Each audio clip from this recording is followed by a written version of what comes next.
Magandang araw mga kaibigan. Bigyan natin ng reaction opinion itong post ng News 5. Title: Solicitor General asked Supreme Court to acquit Risa Santos in cyber libel case. Inirekomenda ng Office of the Solicitor General sa Supreme Court pagpapawalang sala kina Rappler CEO at Nobel laureate Maria Risa at ang dating researcher at writer na si Reynaldo Santos Jr. sa inihaing cyber libel case laban sa kanya. Inihain ng OSG ang kanilang manifestation at motion sa Supreme Court base sa isang 2023 ruling na isang taon lang ang prescription period para sa cyber libel. Nag-ugat ang reklamo laban kina Risa at Santos sa isang Rappler article tungkol sa negosyanteng si Wilfredo King na inilethala noong 2012 at in-update noong 2014. So, ito po ang balita ngayon. Tignan natin ang reaksyon ng taong bayan. 6,100 ang nag-react. 4,800 ang tumatawa. 981 lang ang nag-like. Oh. Then, comments. 10. Ako si Chris. Nabubuhay kasi sa pagpipilipit ng katotohanan. Oh. Ito yung tanong ko rin eh. Tanong din dito si Rafi Oy. Isn't the OSG supposedly the government's lawyer? So, why are they handling a case between civilians? Yun yung una kong tanong nung nabasa ko yung post. Naggaganyan ako. Ang alam ko, ang Solicitor General kaya create yung office na yan para depensahan ang mga public government officials. Kaya tingnan nyo, pag may magsampa ng petition or kaso sa Supreme Court laban sa Office of the President, Executive Secretary, Congress, Senate, yang mga most corrupt budget, ang daming kaso ngayon sa Supreme Court laban sa Administrasyong Marcos. OSG palagi ang humaharap.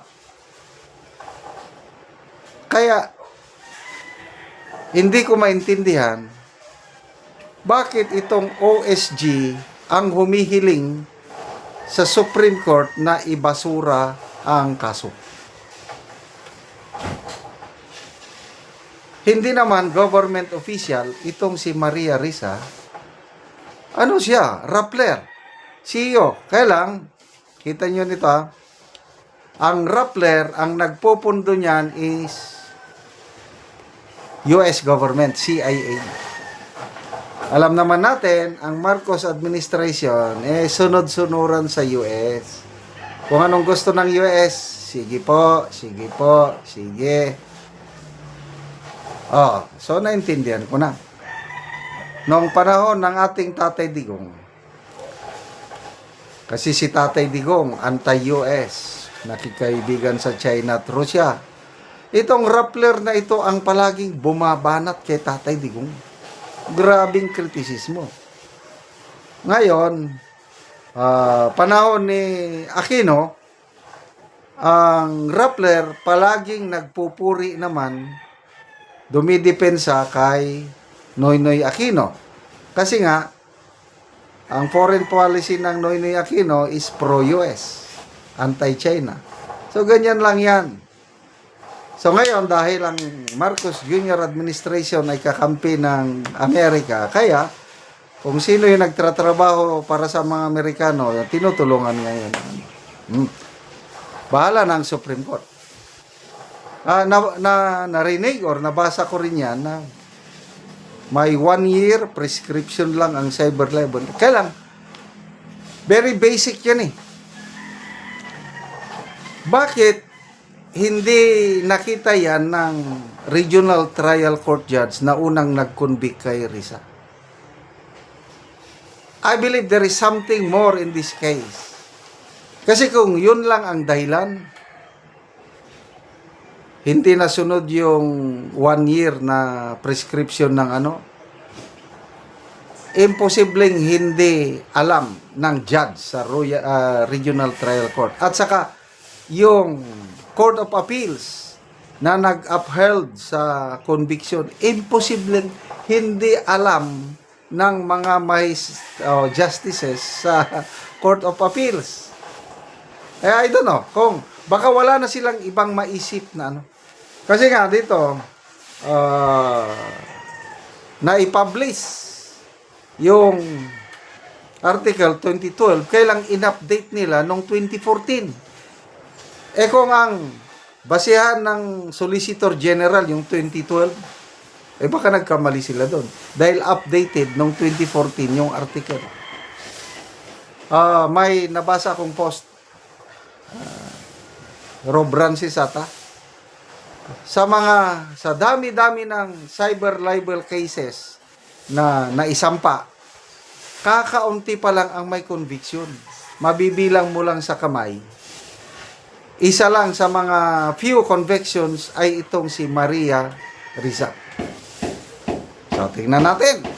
Ang sabi ni BP, ang Gaba Dili Magsaba. So, itong Maria Risa at Rappler na ito noon, grabe ang batikos, grabe ang paninira nila kay Tatay Digong. So, and I believe on the independence of the Supreme Court. Walang pressure, outside pressure, kahit sino ka pa man yun. Yan ang maganda sa atin, dahil meron tayong Supreme Court na maasahan mo. Kung ano lang ang talagang saludo ako. Sino kaya ang magiging Chief Justice? Kasi magre-return na this year si Chief Justice Gismondo. Sana si Marvic Lunen, kailang depende kasi yan sa politiko kung sino ang malapit sa Malacanang. Salamat mga kaibigan sa inyong pagsubaybay sa ating channel. Nakakatulong kayo ng malaki sa tribong Talanding ng Bukidnon dahil ang income natin sa channel na ito is pantulong sa tribo. Namimigay tayo ng libreng yero at pako para makapagpatayo sila ng mas maayos na tirahan. Panoorin nyo ang video na ito. Muna ni ang natabangan na Mugyero. Sa sin kay makakuha na sa mong balay.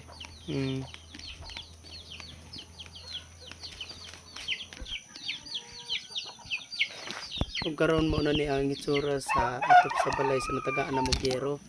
Nasin ko na bugyon man eh. Ana nang lukot kay na sino no. Nakuha na gid sila. Oo. Nangaputol na gid ang ilang atop. Kita gid nato nga buslot na gid kaayo. Ug ipang sumpay-sumpay lang. Napa dire na, apili ni video dire kay. Dupalo. Dunga ni sila. Nangaputol-putol na gid ang yero. Dunga ni sila gid dupat ba eh. Labi na nga naigo daw sila sa bagyo. Nangaputol na pod ang ilang yero.